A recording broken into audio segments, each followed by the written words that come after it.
Hi, kindergartners! Today's asynchronous reading lesson, you're going to do three things. The first thing you're going to do is watch me read the story Pouch that we read yesterday.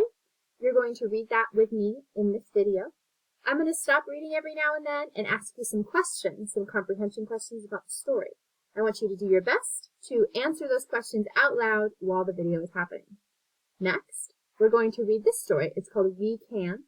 It's all about animals and animals' movement. In this story, I'd really like you to try to read the story with me. So reading it out loud as I read it. Now the secret to that is to probably listen to it all the way through, then watch it twice, so the second time when I read it, you can read it with me.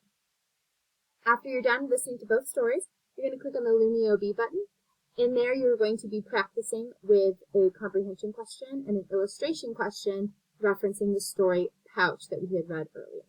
So three things: watch this video, and complete this Lumio activity. Have a great rest of your day.